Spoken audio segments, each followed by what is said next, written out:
Hey everybody, welcome to the Jabbar Show, where we take entrepreneurs, real estate investors, buy and hold, everyone in the real estate game through projects with Better Than Success. And why would you want to be a part of Better Than Success? Because we guide you through shells, rental properties, new construction, and that's what we're going to take you through. We're going to take you through a duplex, which is a shell that's been framed out, and we're also going to take you to a member's finished project, a new construction. So anything you need at the Better Than Success Real Estate League, go to betterthansuccess.com to get more information. You know what I mean? So you just want to make sure, and like I said, your clipboard is your friend. You want to make sure on your clipboard, you write down like, okay, I have an idea. I want to put a half bath here. The last couple houses that sold, did they have 3 bathrooms, 1 bathroom? Was it a 2-1, a 2-3, a 4-4? Like I've seen houses that had 3 bedrooms and 4 bathrooms. And I'm like, what? You have 4 bathrooms? But they put a bathroom in the basement, a bathroom on every floor, and a bathroom in the master. It was a half bath in the master. And I was like, and it sold for a lot of money because they were like, look, I loved it. You know what I mean? So sometimes you have 6 bedrooms, you take it down to 4, and that creates other space where you don't have to cramp it out. Like, because people aren't having that many kids right now. That's actually a fact.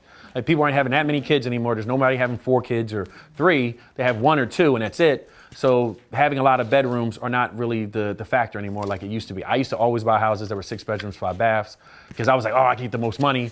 And now people rather have more bathrooms, a powder room, something convenient on the first floor, and finished basements. Another factor you have to consider is when you're trying to flip a house, is the basement finished? If the basement's finished, think 15, 20 grand. Just keep that number in your head because you'll say, oh, that's a comp. Well, the basement's not finished, so it's not a comp. You know what I mean? Unless you finish the basement because that's why they got the extra money. And then think about your return on finishing the basement. Is it worth it to finish the basement out or not? And then make sure, go ahead. You said the basement, 15, 20,000 cost or extra? Cost. Okay.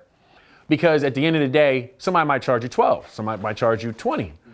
But you can't go by what someone got paid because what people do is, oh, Johnny only paid 10,000 to get his basement done.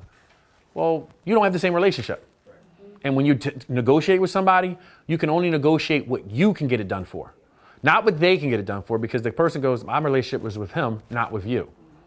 And Rob might be like, yeah, man, I can get this all done, man, 50,000. Probably true because he can go there and he can do some of the work. But if you got a full-time job, you can't go by that. You got to go by what you're comfortable with and be comfortable walking away from deals. If it don't make sense, walk away. There's no pressure because you don't owe them, they don't owe you. And a lot of times people buy houses at the wrong number and they get stuck and they're trying to figure it out like, well, look, I bought it for this. Well, no one's going to bail you out because you bought it too high. So I did notice when I first started that you make the money on the buy because that protects you for anything that does go wrong. And if you have a clipboard and you're taking your notes and you're writing down, okay, there was a crack in the ceiling, there was the foundation issues, and you got the actual clipboard to take you to the process of what you need to look at. Now you can't make a mistake because when you hand it to somebody, you filled it all out. Because your hard money lender is going to need it, your contractor's going to need it, because you might tell him, okay, I need you to do the house. He never looked at this and he said, oh man, I could do this. And he doesn't know that you're putting a half bath here. Well, that half bath might be $3,500, $5 grand for you to get, but that's part of your cost. That's your profits. I sold a property to someone in BTS on, I want to say it's Woodstock off of, in West Oak Lane. I sold it to him for 66. He ended up selling the house for $181,000. You would think he made a lot of money. You would think. Sat on the property for 12 months. $1,000 a month in holding interest-only payments. 12 grand off the bat going. The contractor that he originally started with was not the contractor that finished the job. He had to pay another 2 contractors. The bathroom, I actually put a picture of it in BTS one time. I went into the bathroom, it was done. I'm like, oh man. And then I noticed something. I said, in the bathroom was all the installation in the tub. So all the installation in the tub, I said, man, that's kind of weird. Why is all the trash in the brand new bathroom? Well, what he didn't show was there was no connection.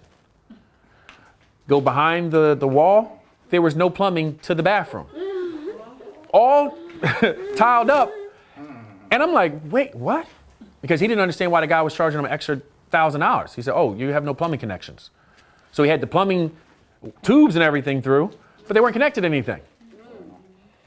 So, you know what I mean? So always go through with your clipboard, checklist. If you don't see something, you don't understand what's going on, make sure bring somebody that does.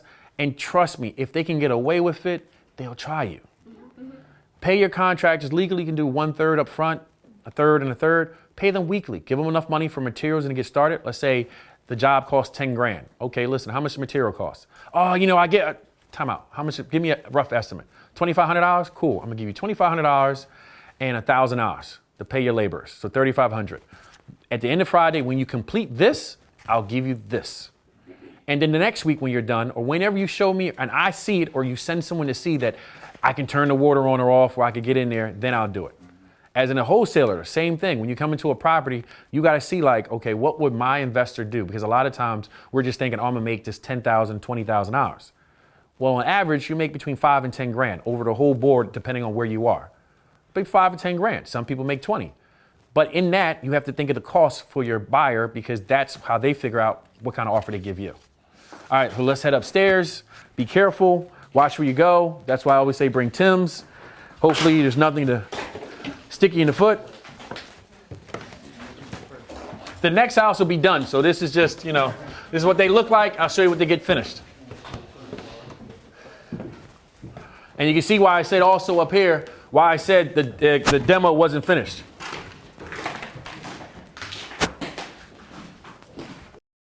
And be careful of these boards. Like I said, the nails are still in them. When someone's supposed to be demoing and everything, the nails got to come out because you can't sheetrock back over this. So at this point, it had been faster and easier. Well, it'd been easier just to cut everything out and redo it. But at that time, the wood cost wasn't as high. You know what I mean? Now it's just, now you're trying to save money. So it's better just to pay somebody $200 and say, hey, take out all these nails to try to save it if you're keeping the same design of the property.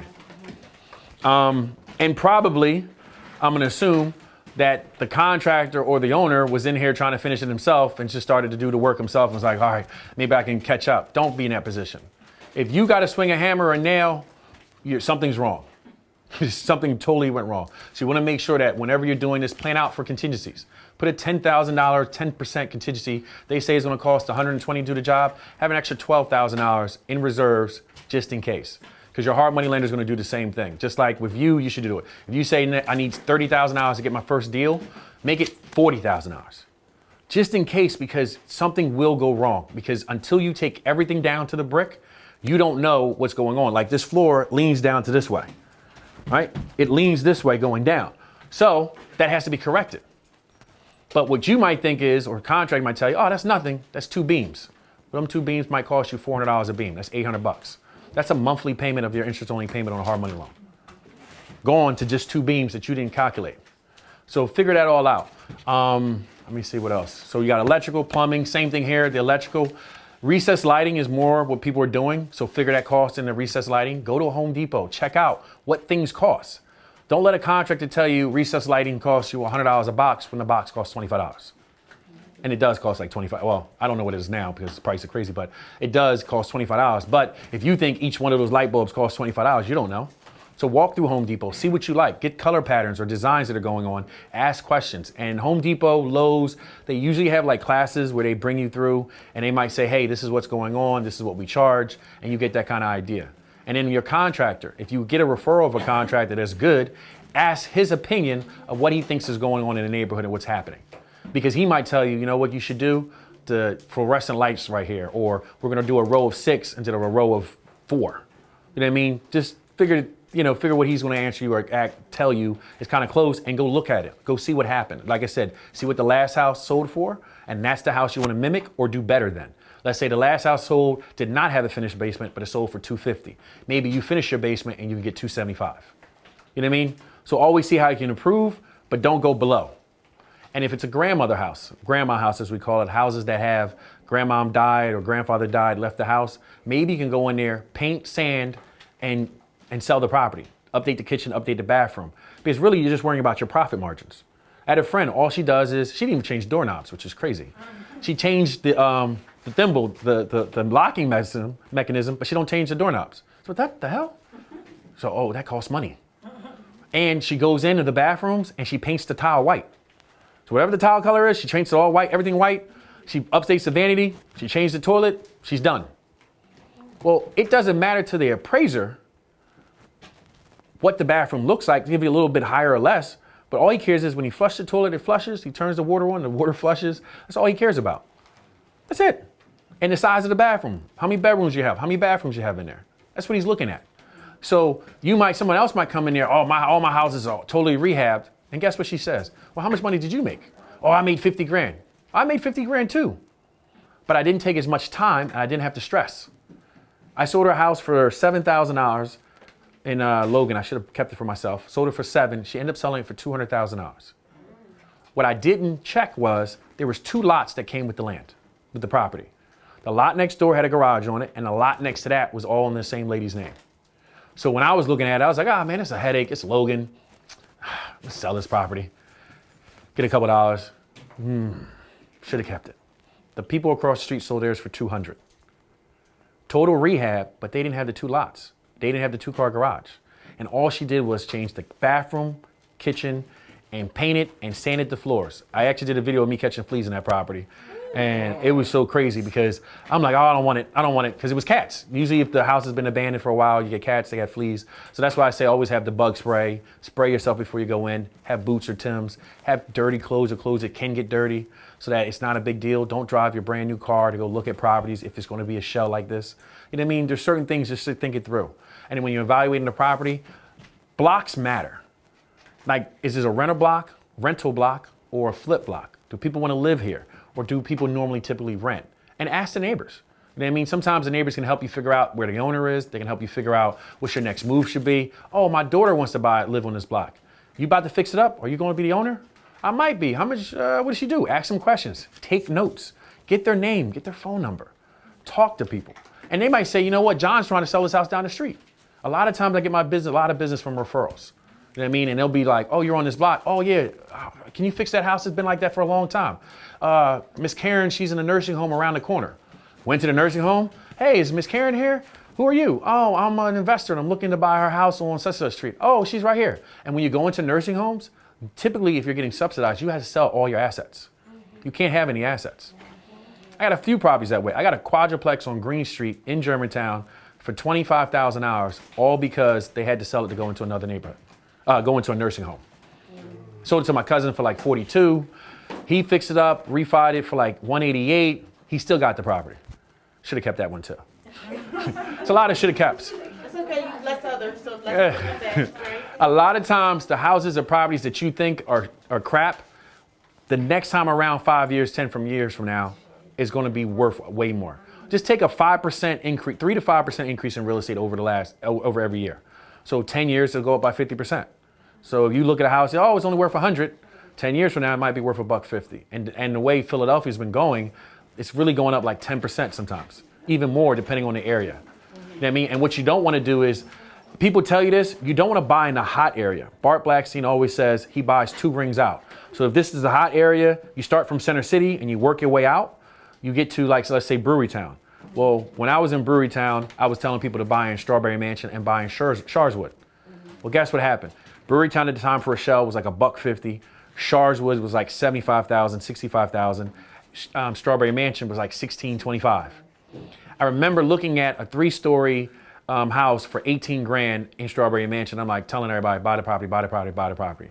Now you can't get anything in Sharswood and Strawberry Mansion for less than 100. And even now they want 200. The growth is not going to stop. People are going to continually have babies. Things are going to happen.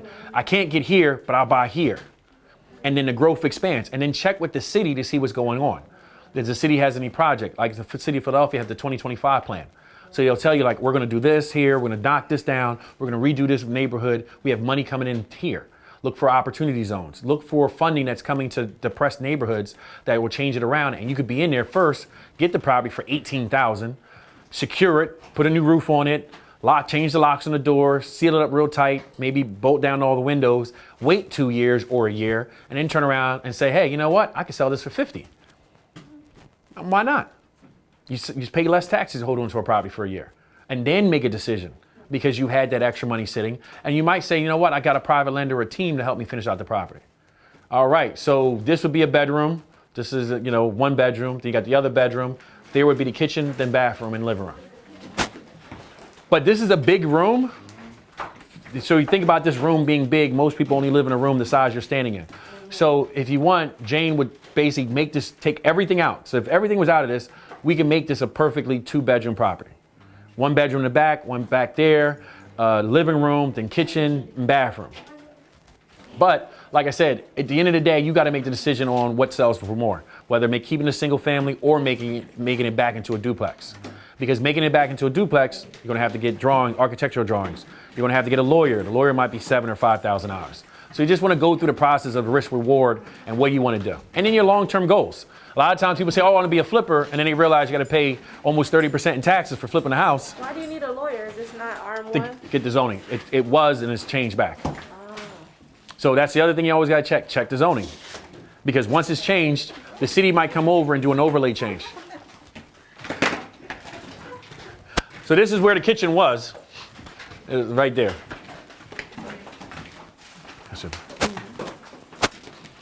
I'm sorry. So this is where the kitchen was here. But again, now you don't have any living space, like sitting area. That's really big, so I would take from there. And then gain myself a little sitting room, office, whatever you want to call it. The bathroom, maybe you want to make the bathroom smaller and make the space this way and make this bigger. But as you go along, you'll start to figure out, have a feel for how you should design things and how the flow should be. And the reason, like I can tell, here's your one cabinet, here was your bottom sink, everything was there, radiators were there. I would change it to forced air. All the radiator lines were probably cracked because of the weather, so I would change it back to forced air. And central air, maybe run you another $3,000 more, depending on the area. This is a nice area. So if I was selling the property and I put central air versus someone who had regular radiators, I might get more money. But there's areas where like Chestnut Hill, certain parts of University City, where $800,000 houses are selling with radiators. Because it's just the old charm. You know what I mean? So don't overdo a property. That's another thing that people do is when they get properties, they'll overdo it because they'll do it like how you want to live there. Well, maybe you don't have to pay an extra $3,000 for central air because you have radiators that work. Just leave the radiators in there. That $3,000 can go somewhere else. You know what I mean? Like, you'll start to see what you need to do once you start walking your neighborhoods. That's why I say, if you get a zip code, like say a 19141, which is West Oak Lane, I walk the blocks. I know what houses are selling for. I know the area. I have a feel for it. Pick like 5 zip codes and then pick one of the zip codes or 2 or 3. That's like, you know what? This is going to be my area. I'm going to every Friday or Saturday or on your part-time, look to see what's selling, what they're going for. Call realtors, go to meetings. Like when they have zoning board meetings, go to the meeting and see what people are talking about. Whether they're talking, we need parking, we don't need parking. Get really familiar with your areas, your neighborhoods, because then you know like, okay, like I like 2-0, Olney. Olney and Logan are selling for crazy amounts of money, but the people that live there don't know that. They're like, oh, I'll get $50,000 for my house. The house is selling for $225. How those streets are? Neighborhoods. Yeah, the neighborhood. So, you know what I mean? As you're in the area and you live in a place, you don't have the same thoughts of your neighborhood as someone who's coming going, oh, this is a brand new house. It's in Logan, the houses are 3 stories, huge twins. They're like 2,000 square feet. I never had 4 bedrooms and 3 bathrooms. So then they're coming in there like, I don't care what I pay for it. I just want to be here. Just because, and it's close to the boulevard. The reason Logan had astigmatism long before because the houses were sinking. Right. But they sunk like 4 blocks that way, directly off the boulevard, and then the rest of them didn't sink. Right. But if you're too close to the boulevard, the basements are cracked up. The basements have lumps in them from the water. The water still runs. It's a river under it. So I bought a property. A girl bought this property. This is the funny thing. I went into Wells Fargo Bank. It's in Wells Fargo. I always talk about real estate around a bunch of people. I don't care. I get on the phone. I might pretend. Like, oh yeah, I'm about to sell the house right now. How much you want? Oh yeah. And the girl was like, you buy houses? I said, yeah, all the time. And she's like, well, I got a house that I bought $30,000 in Logan. Can you think you can get me out? She had it on the market for $60,000 with a realtor, and I think it was like up 12th month. It didn't sell. I'm like, ain't nobody paying $60,000 because she's right there at 17th, where you can see all the sinking houses. But it was 1,200 square feet, 3 bedrooms, 2 baths, and it was set up as a duplex, but it wasn't legally a duplex. I said, well, just take out this kitchen, take this out, and leave it the same. Because upstairs was perfect. Downstairs was basically perfect. I said, just take it, make it a single family. She's like, oh, that's gonna cost money. How much you want for it? If you can give me 30, I'll be happy. Now I said, okay, sure, I'll give you 30,000. I sold it to somebody for 40. She turned around and gave me extra $5,000. I said, what? She's like, yeah, what happened was there was a fire in the basement because they had another apartment in the basement. She got a check for like $50,000. She's like, they gave me a check for $50,000. They never checked to see that it was not legally zoned. So they wrote her a check based on her lost income or whatever she had. She had like the highest insurance. That's the other thing, get the insurance on the properties. One thing I don't understand when people don't get the insurance, get the dang insurance. It's the most important thing because you never know when a tenant might smoke or catch your house on fire. I had a property at 239 East Haynes. It caught on fire, 2 bedrooms burnt. They gave me 30? I think they gave me $28,000 for 2 bedrooms that caught on fire. It cost me like $3,000 to fix it. You know what I mean? I rewired it, sheetrocked it, put carpet back. I walked away with like $25,000 because the insurance company is going by what the state standard is for fixing the house. My dad's a contractor at the time. He's like, hey, go fix it. Even though he got me for $4,000, because I was saying to myself like, 2 rooms? Why would it take 2? It was an electrical fire. So that got burnt. It went up here, burnt here, and I'm like, but whatever. You know what I mean? So insurance is important. Make sure have that also when you're going to make your offer on properties. Think about what your insurance costs, your taxes on the properties are going to be every month. So when people buy like in Darby or certain areas, I think it was Sharon Hill. Someplace in Sharon Hill, the house is only $50,000, but the taxes were $6,000. And the guy's like, Jabbar, I'm not buying that. That's $300 a month or $400 or $500 a month I got to pay for taxes, and that has nothing to do with coming out my profit for what I can rent it for. So you got to also check that before you make offers. If it's too low, start working through your numbers like, oh, my checkboard. Okay, what are the taxes for the year? Are there any development in the area? Why do people want to live here? Like if you start to figure like, oh, it's nearby a college, oh, there's the mall, or there's some attraction, and you know about it before it happens, then you can get in early. You know what I mean? And then start talking to like, you start seeing certain people walk around, you're like, oh, why are you people here? Because when they start coming in our neighborhoods and we're like, huh, what do you know that I don't know? All the time when I see people get out of the car and I'm like, and they look like they're looking at something, hey, what are you doing? Ask a question. And then make sure that every time you're in doing something, take notes. Just take notes. Like, all right, I seen this. As I'm driving here, we've seen 2 properties down the street. They were like, ooh, that might be an opportunity, as I like to say. You know what I mean? And opportunities are all around you. As you're driving, you see overgrown grass, you see some issue. Make sure, just take a picture, write the address down, go back, go on Atlas, go look up the property, see if you can find the owner. You have like PropStream, you have batch leads. There's different software that you can search and skip trace the owners and get their phone number and then figure out like if they want to sell, what's the situation, are they going to finish it? A lot of times people get shut down notices to shut down the property, stop work orders. There's candy cane signs we say, well, when they get that, maybe they ran out of money. And now you call them up and say, hey, I see you got a stop work order. Would you be interested in selling your property? They can say yes, they can say no, but guess what? The phone call was free. But the opportunity to make money was built in already. Because now you could come past and finish it. Maybe they pulled all the permits but one, or maybe they didn't pull permits, but now they're stuck paying an interest-only loan payment, and they're now starting to hit them in the back like, oh man, I got to pay $1,000 next month. Oh, another $1,000 next month. And you come along and say, listen, I can help you out your pain, and ask the questions. So we're gonna head to the next property. What's the next one? Nikki's property it's a quadruplex that I sold her. We'll talk about the numbers and everything when we get there, but I think I sold her a quadruplex for like $50,000. With appraised for like some crazy ridiculous number. And when I presented to other people, they said, no, over here it's bad. Well, guess what they didn't do? They didn't look at the new construction that was there on Lansdowne. So we're talking about 52nd and Lansdowne. Guess what they did all through Lansdowne where the Lowe's is, all brand new construction that runs the length of Lansdowne. But before they did the new construction, they put the signs up. A little orange sticker that says, hey, this will be here today. And then later they built it up, and I told her, like, look, across the street just appraised for 186. Well, it was pending for 186. I was trying to sell it to someone else in our group, and he was like, nah, man, the comps are only 150. I'm like, well, that pending is going to turn into a settled. That's going to be a comp. And I'm like, the trend is they're following the Lansdowne line because the O runs into 62nd. So just follow the trends, and then do your research, because guess what I always do? I walk the blocks. I take my Saturday and Sunday. If I see a property, if I'm looking at this property, I'm walking the neighborhood in the area to see what's going on. Do I feel safe in that neighborhood? Is it a welcoming feel? Do I feel it's a family neighborhood? And you'll listen on a Saturday or Sunday, you'll listen and hear, people screaming or hollering or someone cutting the lawn or someone out there. And if you don't see that, or you feel like, it's not a family block, then you say, oh, it's just a rental block. So get the feel. So everybody, this is the Jabbar Show. Stay tuned. This is the Jabbar Show. Welcome. We got our investors from BTS, a lot of people. So you want to be an investor? This is the show for you. So this is a property that I sold one of my investors, who is a wonderful woman that buys everything I have.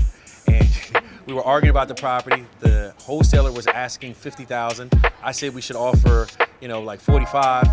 We ran the numbers and then found out that the property was zoned RM1 legally zoned, which is residential multifamily.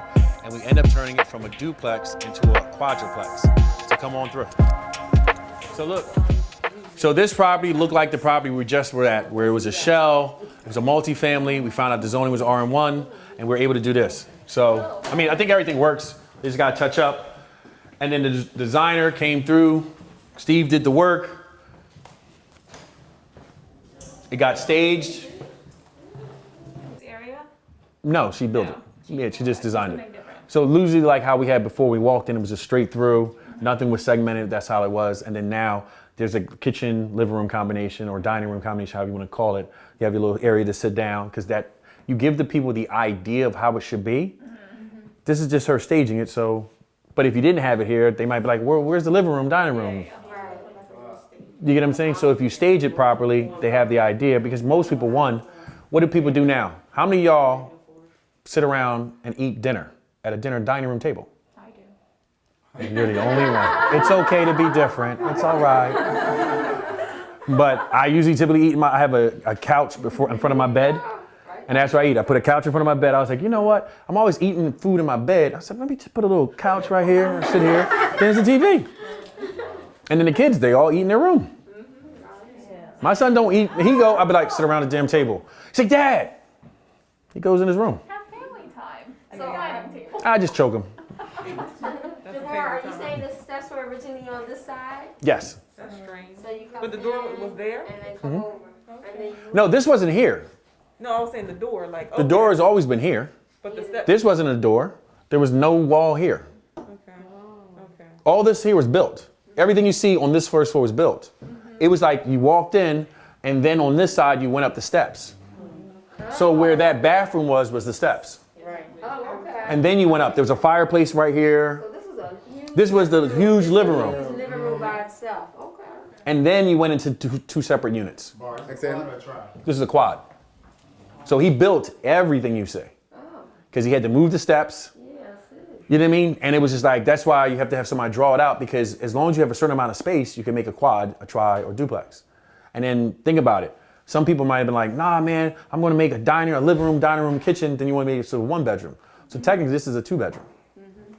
But I always hear her talking about how much room do you need for it to be a legal apartment. Right. Is a certain square footage. Oh, I okay. think it's like 480. Oh, okay.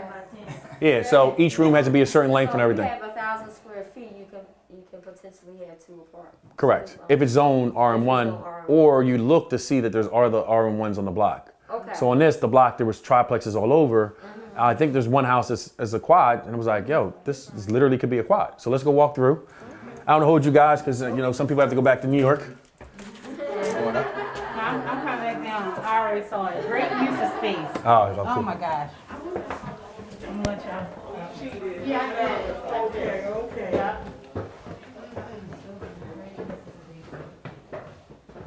So here's our efficiency, staged.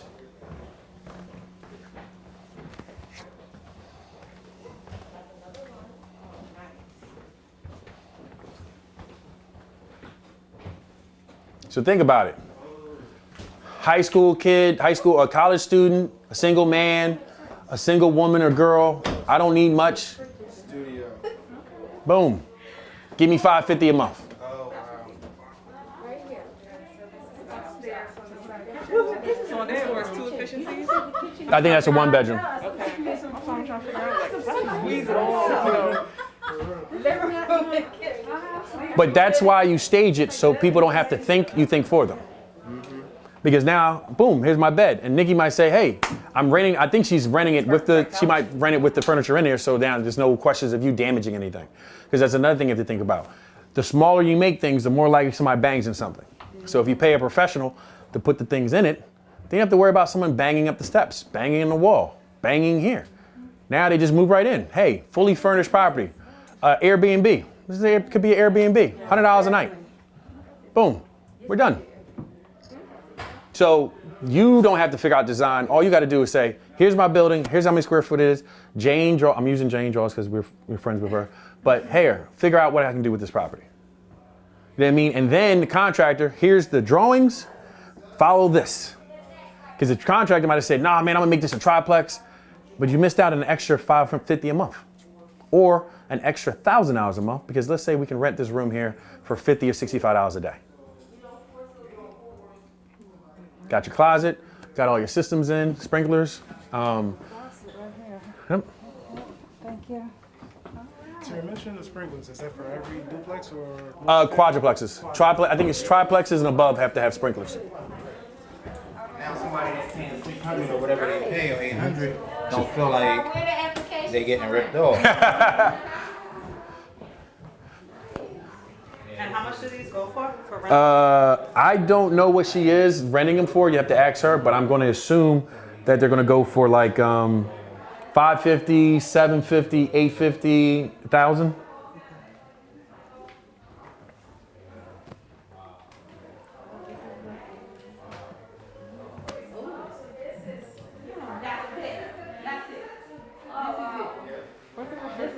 That's it, and then In that front.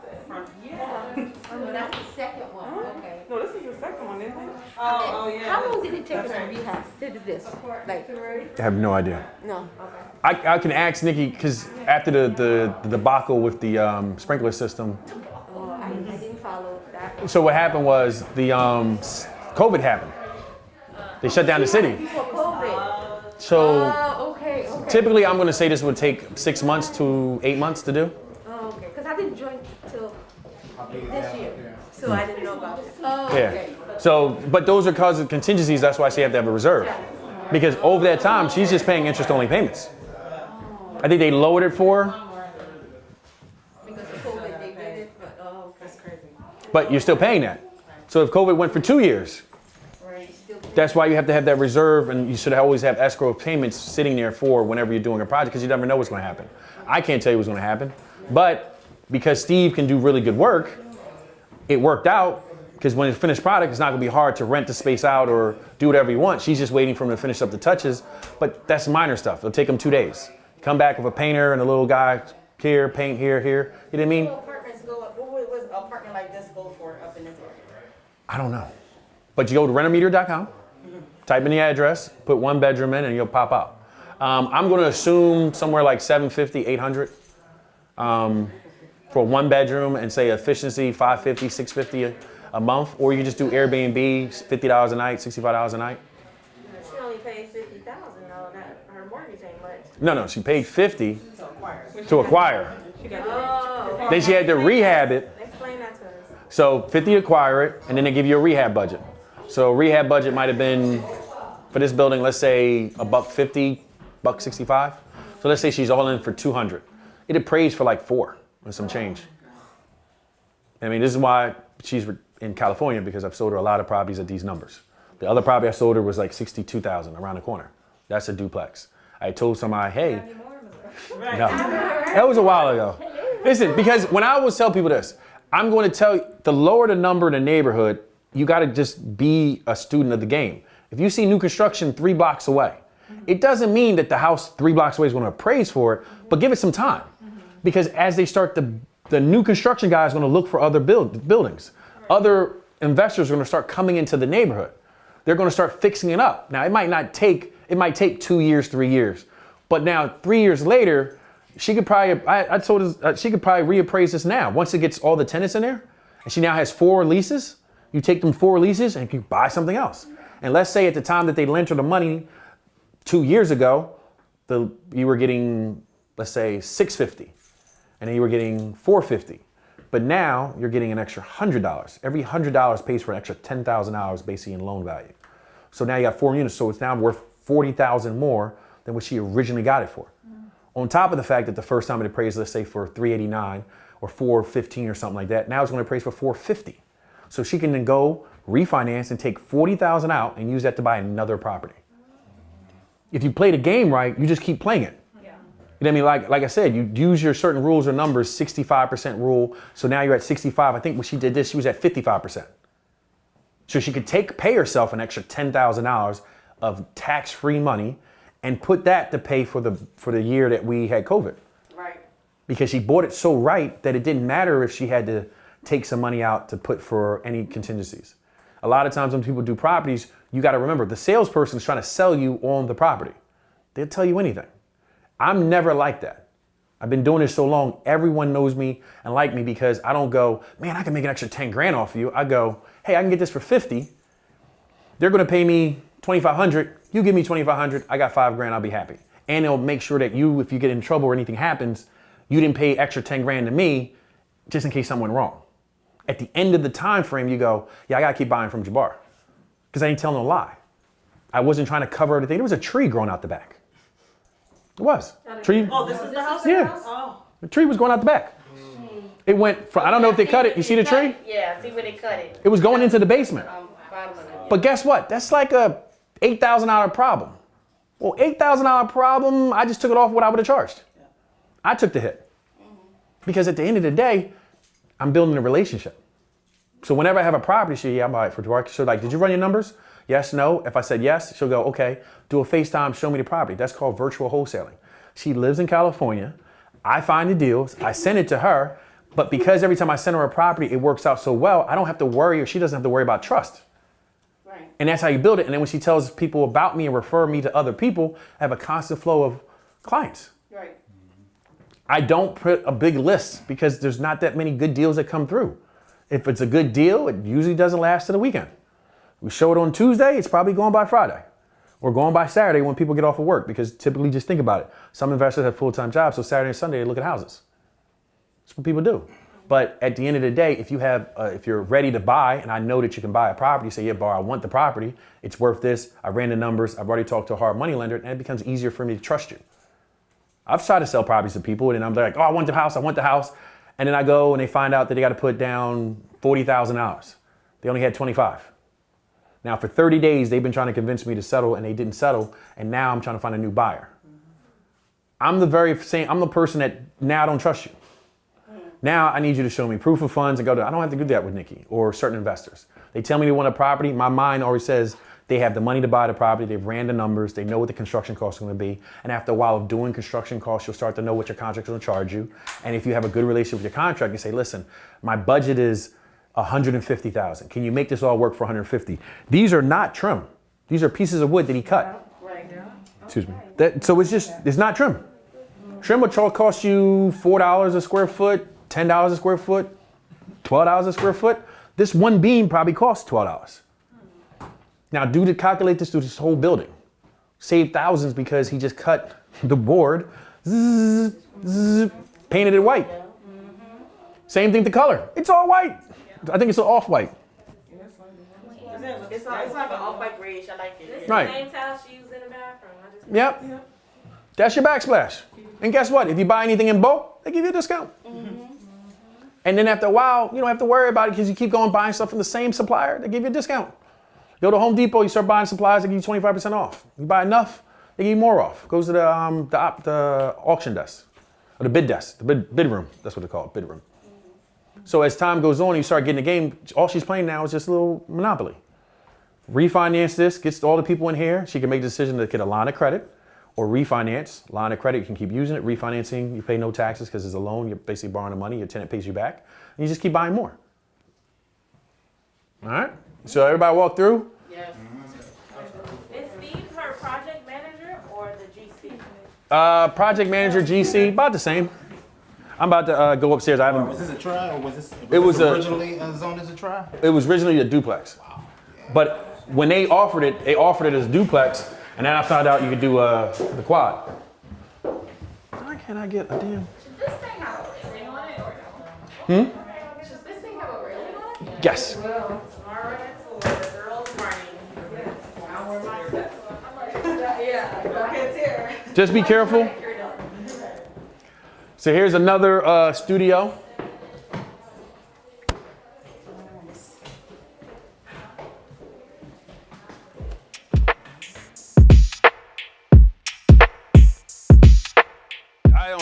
When I do these, all I care about is getting you there, showing you what can be done and that. Typically, I used to do all the research and no one cared. It ain't for sale. When Mike get here, we can just say, hey, Mike, how much did you buy it for? How much did you put into it? Ask him some questions about the rehab cost. And this is West Philly. I used to go to Drexel. This is Chestnut Street. So where we at? We're at 58. I was at 32 Wow, you was in Center City, bro. and did not buy the property. Wow. That was Center City. They sell these for 75, 65, as is, and I was buying a livable 3-story. It was a 3-story. It hurt. Oh my gosh, that was crazy. And it was RM1. On the property side. It was 65, it was 3 stories, it was about 3,000 square feet. It's 6 bedrooms, 2 baths, twin. You don't have to talk about it anymore. Yeah, That's never gonna not. We're all depressed. It's Wasn't even our okay. opportunity. yeah, listen. I mean, now they probably go for 800,000, really. You know. Oh, yeah.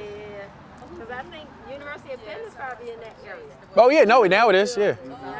Oh, listen, I was totally stupid at the time. Because here's what we always do. We always listen to the people that don't have what we want. Oh, okay. They have the most opinion. So Bart, You have opinions. who owned 100, 200 properties a unit, said, hey, you're 18 years old, buy this property. By the time you get older, it'll be worth a lot more. Make the investment back into yourself. I listened to my parents, who owned 1 house, who had a full-time job, versus the guy who had 100 properties, owned his own company, had his property management company. You know what I mean? So you got to always look at that. It's like, who do you listen to for your advice? Financial advice, credit advice. How is their credit? I got a guy that I do speak with, Calvin Cannon Jr. He's at $500,000 on his American Express card. Why wouldn't I listen to him if I want to learn how to get business credit? $500,000 in credit. You know what I mean? Because he built it up. He knows. So he talks about that. Like, who are your mentors? I have a mentor. I talked to Robert, who's waiting for me at Target or over there, and he sold his company for $1.4 billion. Who would I listen to? Go back, listen to my mom, my dad, or listen to Robert? Or listen to other people that I know are in a situation that I want to be in, where they have a $500,000 in their bank account, they own some properties, you know what I mean? And it depends. You don't always have to have 100 units.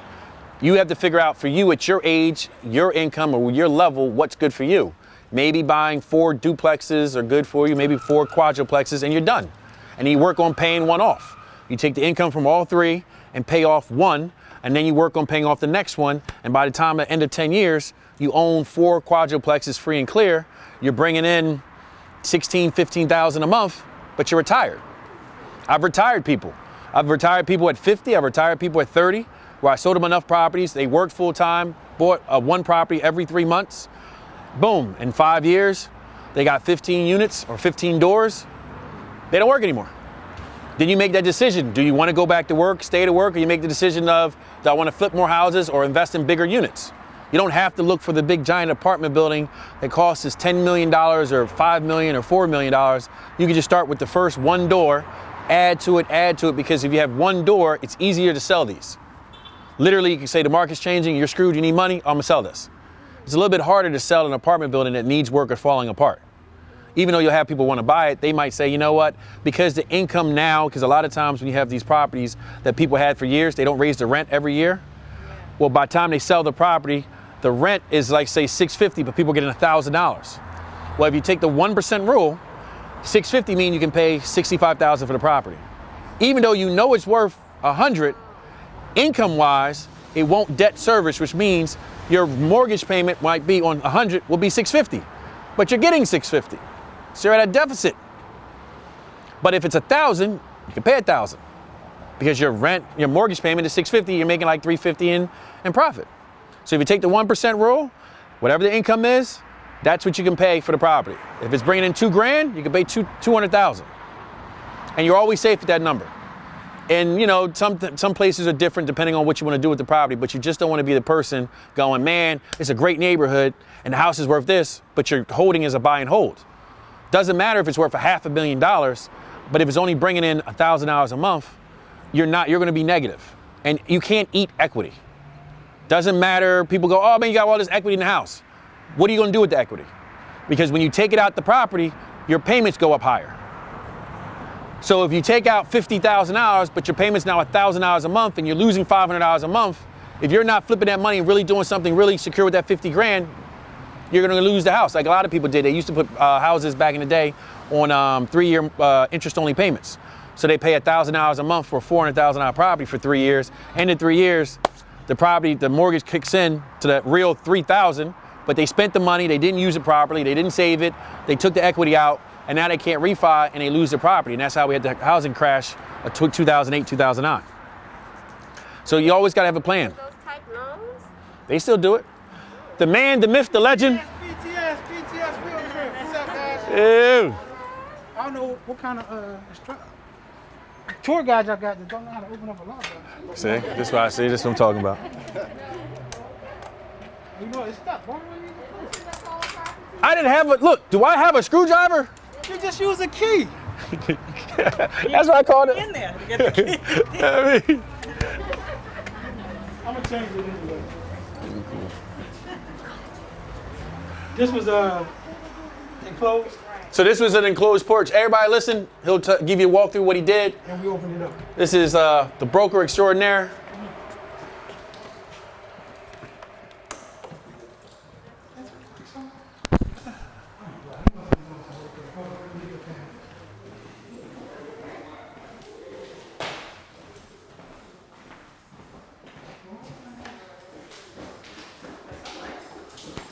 So we opened up the place, took down some walls. So typically, if I wanted to add a half bath, I'd have put it in that corner right here to put a little powder room. It's a fix and flip. So this is how Nikki's one looked on the first floor, but with the steps on that side. Oh, okay. Oh, he got the door. So then we had to put the walls up. Yeah, nice. This is going to be our last house for everybody. Please go back to Target. Be safe and happy. Get your water, whatever. I'm not a paid sponsor, but if Target wants to sponsor me, Target. Is this under contract? No, No, that's not that one. Oh, okay. no. No. I think it is under contract. Is this under contract, Mike? Yep, we're under contract on Wednesday. How much? Not enough. 238. Gotcha. They're getting it still. They're getting it still. How much are you Down in the for? street went for two. Down the street went for 225. They don't have. That was only 3 bedrooms. Not as nice, and they don't have a garage. I got a garage. You have a garage? All right, so And let's. theirs was 2.5 baths. I'm 3.5. All right, so let's go over something real quick. So what did you buy the property for? A buck. 100? How much you put into it? 79. 79. So you're breaking even, No. 239. right? 179. Oh, yeah. Yeah, I'm gonna cover that one. Couple dollars. Oh, and also he's a realtor. I'm sorry. I'm thinking Mike is his own broker. I was minusing out the 10%. No, 4.5. 4.5. 2.5 plus 2% transfer. Cool. So he eliminated a fee for himself. So what, roughly 60,000, 70? Give or take. So give or take 50, 60,000 dollars. Let's say 60,000 dollars. How long did it take you to do the rehab? Well, with COVID and everything, it took about a year. Because we had other projects, and then when COVID kicked in, then we just got back and finished it up. Did you use hard money? Literally, it should only took about 4 months. Okay. So did you borrow the money or It's hard money. hard money? Crowdcopia. Crowdcopia. Interest only. Yep. So interest only for 12 months for the year. What'd you have to come to the table with? 18. 18,000? Did you do purchase and rehab or just the rehab? For the loan? The loan was just, No, it was 20% on the purchase, and then 100% of the construction. Yeah. Crowdcopia has like 2 products you can do: no money down, 100% financing. They charge you more, right? Yeah, so it's 65%, as y'all should know already. 65% of LTV. That's all most banks. You might get a few that might give you 70 or 75, but always run your numbers on 65% of the LTV, and then back out your purchase costs, your carrying costs, and your construction costs, and then that's what your gross profit should be. So you just always work backwards, and use real ARV numbers, real ones. If you ever need any help looking at a property or trying to maintain what the ARV is, give me a call. If you have any questions on construction price, costs, give me a call. Yeah. I'll put it He'll put it in the group chat. I'll put it in the group chat. Oh, He has his own brokerage too. So he has a brokerage, which is he's a broker. So basically he has agents under him. So Mike did the 21 hours plus done 200 deals or more and got the credits. And then, you know, you in real estate, there's so many realms you can go. You could be a buy and hold, a flip and fix. You could be a real estate agent. You could be a broker. You could be an agent and save yourself some money on your fees. You could be a broker and have your office and build houses and give your agents the houses to attract people to you if you want to attract agents. When I worked at Caldwell Banker, that's what Drew did. He basically he was buying 150 properties a year, and he literally would put them up and any agent could sell them as long as you did the open house. He didn't give you the full 6%. He just gave you, 2.5 or some crazy low number if you sold it like, I could sell it myself. Yeah. But depending on what kind of person you want to be in the game, you figure you could be a lender. You could start working with lenders. You could work with a title company. You could start getting in slowly part-time, learning different skills or coming to people's job site to see like, okay, well, how much did electrical cost you? How much did the plumbing cost? How much did HVAC cost? How much did they charge to put sheetrock? Let's say sheetrock is $20 a sheet. $10 up, $10 to finish. So it's $20 a sheet. How many sheets of sheetrock you gonna need? So there's all some calculations, but you figure out what you're comfortable with, who you're comfortable with, after you see their work, because see, this is different trim. In Nicky's, it was just regular wood. This is the trim you buy at the store and it's already come pretty done. And then he did this. This cost money. I'm sorry, shouldn't be touching. I told them not to touch too. Listen, I'd be like this, wait until final inspection. So let's walk through, just check it out. Don't touch anything. Here's another thing too, if any of you guys are licensed. This house and the one I just happened to be around the corner on 58th and Addison, that's I call it the little brother.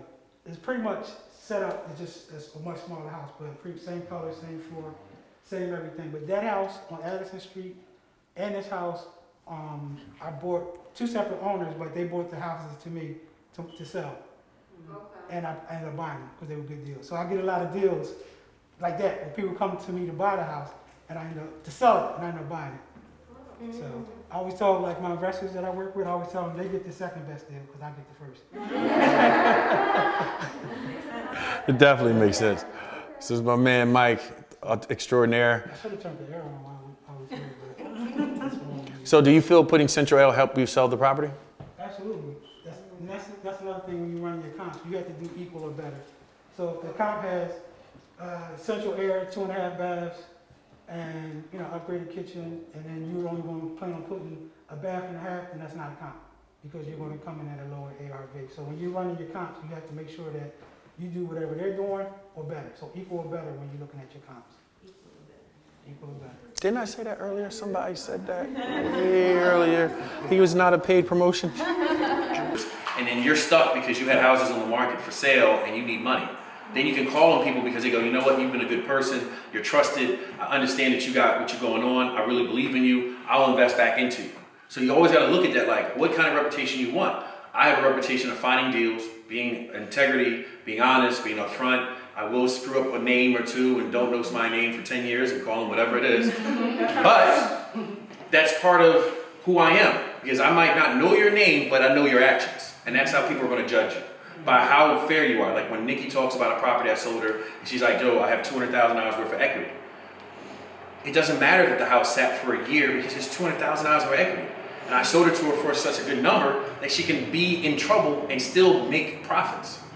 So you want to always do that because you don't know what's going to happen. You don't know if there's going to be a resurgence of COVID. You don't know if there's going to be a bomb blow up somewhere and now no one's lending money and you can't refi it. And then you have to go to Mike and say, Mike, I really need to get this kitchen done to get this loan. Can you lend me $5,000 so I can finish the kitchen or your guys, keep them busy. He can trust you like, you know what, I got you. I'll front you the $5. When you refinance, just pay me back $550. Give me 10% returns.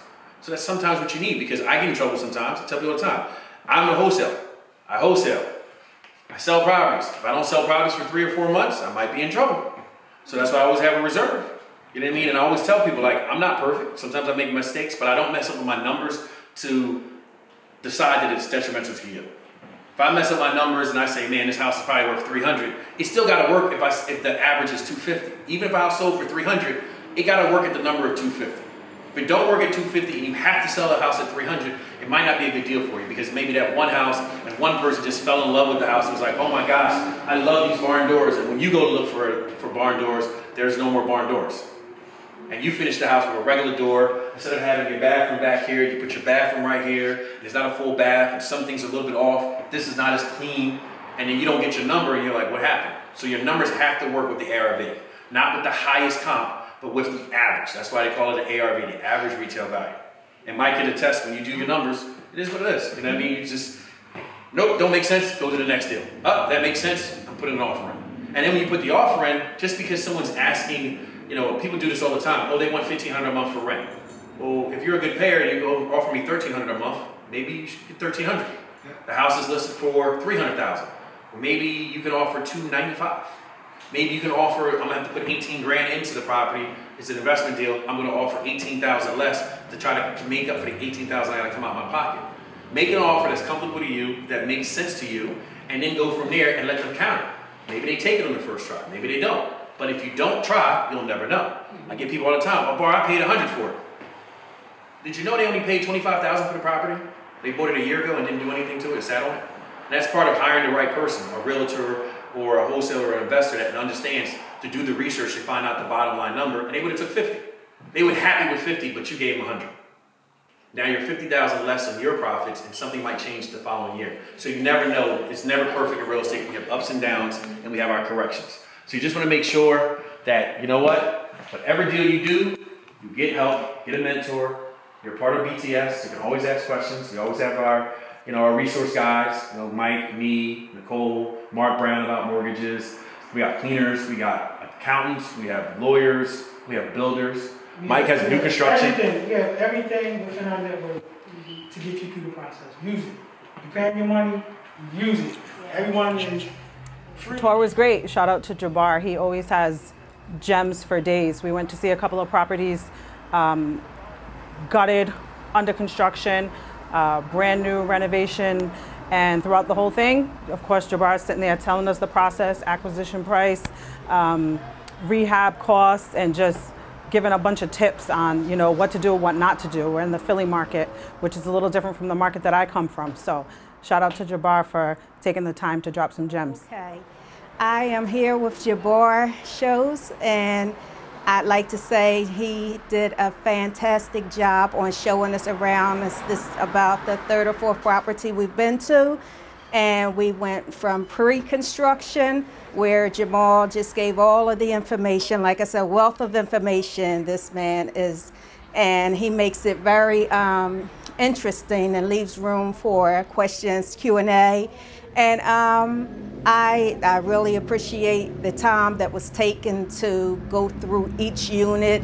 He explains all of the necessities and starting, finishing. He just goes through all the loops that are needed to be a successful investor, and whatever field you're looking to get into regarding real estate. This is the man to ask questions to and get answers. And I appreciate the time that was given to us today. Oh my gosh, Jabbar is the man with the real estate game intact. I really enjoyed being out with Jabbar today. I really felt like I learned so much. And sometimes we have to hear lessons more than once. So I may have heard some of the things that he said for the second or third time today, but I just appreciate it because that's the only thing that's going to help me is to keep hearing this over and over so that I can move forward with my own real estate game. So yeah, really did enjoy it. It was great. I would tell you the main thing that stood out for me was I think when I went into the quadplex that we looked at, the second property, it kind of solved the problem that I was trying to, you know, figure out as far as how to get enough rent, you know, from like a multifamily property where you do like top line finishes in a neighborhood like that. And I think that project where it looks like a bi-level second floor apartment got split up into 3 different apartments. They were smaller but affordable for people who would live in that neighborhood. Kind of made sense, and it looks like it would still generate the revenue that you would need, you know, to be able to pay back your loan or whatever it is that you had to do to finance that property. So I think that was really insightful that we went through that property.